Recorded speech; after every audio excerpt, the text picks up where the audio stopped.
Welcome to Spotlight. I'm Terry Harrington. I'll be speaking with Kyle Hostetler from Walking with Warriors. Today's show is sponsored by SEMCO Energy Gas Company.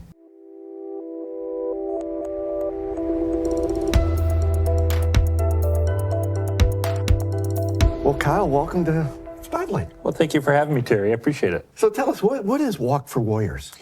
So it is a fundraiser that we started about 3 years ago to really highlight the impact of veteran suicide and the mental health need out there for our veterans.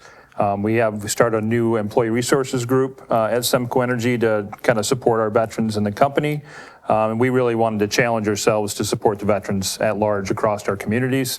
And we support a lot of veterans across the state here and across the country now as well. So the walk really is a fundraiser to help provide those needed resources.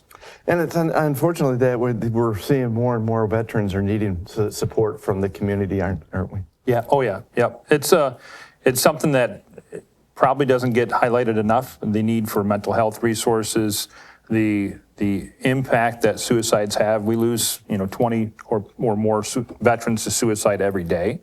And that really does impact a lot of people across the country and really the world, because we have veterans all over the world.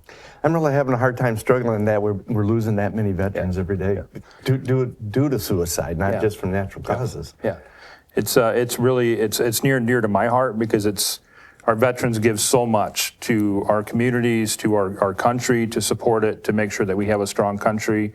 And oftentimes they're kind of left in the dark when they come back after combat, after they serve, and they kind of get lost.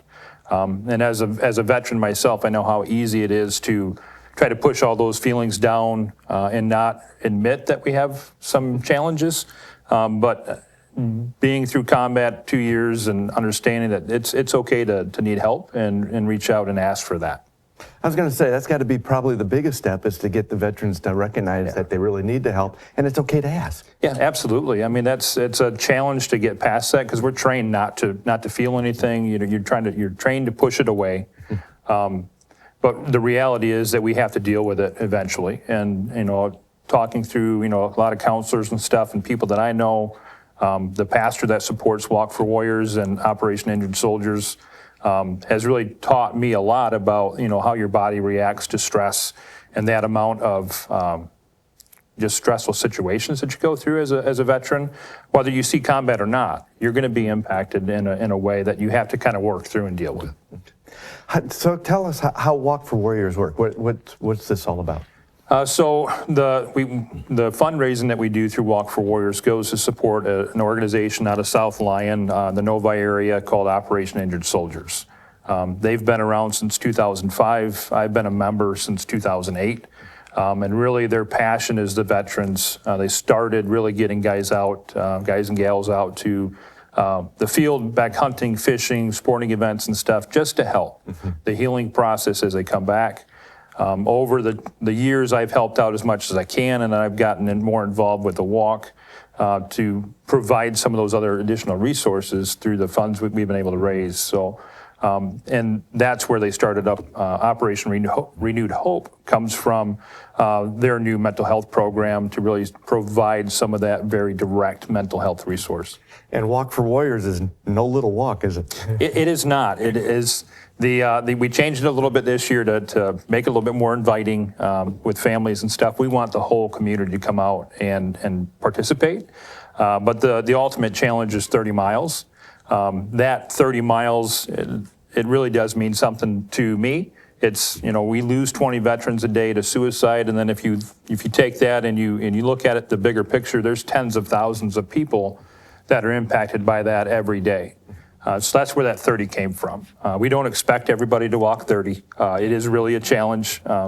This year we're doing our first walk in Michigan, is in Macomb, along the Macomb Orchard Trail on May 2. But we actually have an event down in Washington, D.C.